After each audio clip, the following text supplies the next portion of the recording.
Hay historias en el mundo de la ciencia que, la verdad, superan cualquier guión de película.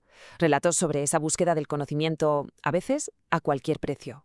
Hoy vamos a analizar una de esas historias, una que nos obliga a preguntarnos dónde están los límites y cuál es nuestra responsabilidad, no solo con nosotros mismos, sino también con los animales.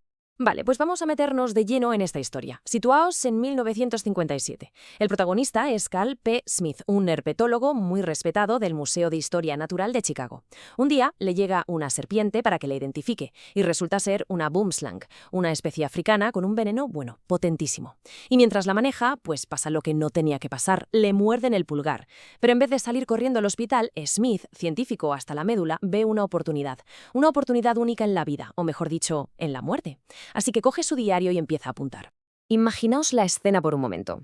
Schmidt está en su casa y en lugar de llamar a una ambulancia, se pone a documentar metódicamente su propia muerte. Sus notas son frías, clínicas. Describe cada síntoma con una precisión que, la verdad, hiela la sangre. Estaba convirtiendo sus últimas horas en su experimento final. Y el sangrado de las encías, como podéis leer en su diario, fue solo el principio de todo. Es que el veneno de la boomslang es una cosa terrible. Causa una hemorragia interna masiva. En menos de 24 horas, el cuerpo de Smith literalmente se estaba deshaciendo por dentro. Y aún así, a la mañana siguiente, el hombre se sienta a desayunar y sigue escribiendo en su diario, llegando a notar que el sangrado por la boca y la nariz no era excesivo. Increíble. A las 3 de la tarde de ese segundo día, se acabó. La causa de la muerte, parálisis respiratoria. Y aquí viene el detalle más, no sé, revelador, casi irónico. Su última palabra registrada, justo después de comer, fue excesivamente. Poco después, se desplomó y murió. Se había negado en rotundo a recibir ayuda. ¿Y la razón? Para no interrumpir los síntomas. O sea, una dedicación a la ciencia llevada hasta la última y más fatal de las consecuencias. A ver, la historia de Smith es, desde luego, un caso extremo del riesgo que un científico puede llegar a asumir. Pero nos obliga a plantearnos una pregunta que va mucho más allá.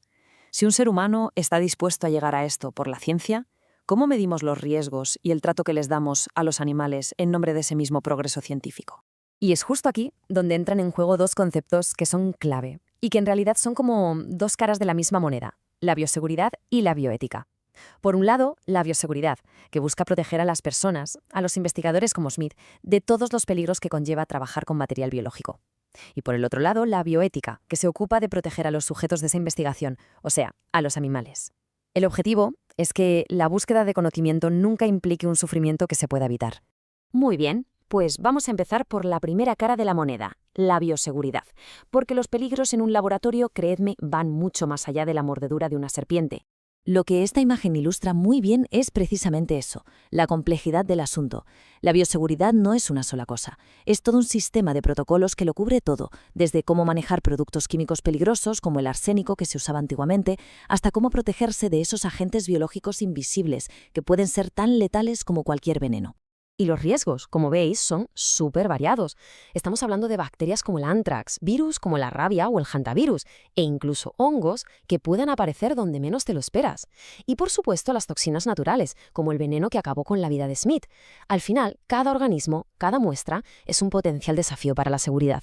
Bien, eso por la parte de la protección de los investigadores. Pero ahora vamos a darle la vuelta a la moneda y a mirar la otra cara, la protección de los animales.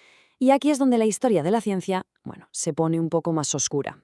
Sé que esta imagen puede ser dura de ver, pero es importante para que entendamos bien el contexto. Muestra un tipo de experimento que se hacía en el pasado, en este caso estudios sobre la localización de sonidos en gatos, que implicaban procedimientos que hoy serían totalmente inaceptables. Durante mucho, mucho tiempo, el bienestar animal sencillamente no era una prioridad. Y es precisamente para corregir este legado de sufrimiento por lo que existe la bioética moderna. Por suerte, el panorama ha cambiado radicalmente. Para garantizar que la investigación sea lo más humana posible, la comunidad científica desarrolló un marco ético que es fundamental, el principio de las 3 Rs. El principio es tan sencillo como potente. La primera R es reemplazo. ¿Podemos usar una alternativa, como un modelo por ordenador o un cultivo de células, en lugar de un animal vivo? Si la respuesta es que sí, hay que hacerlo.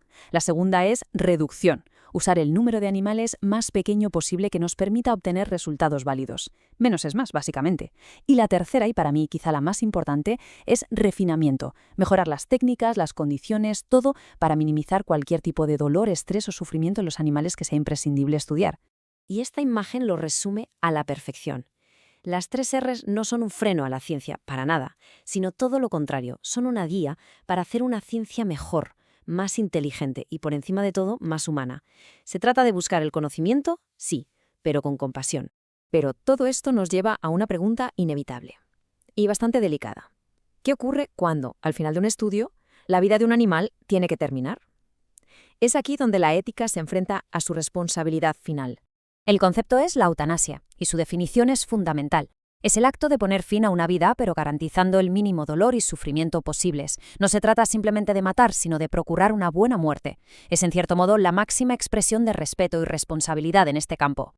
Y por eso mismo, la elección del método nunca es una tontería.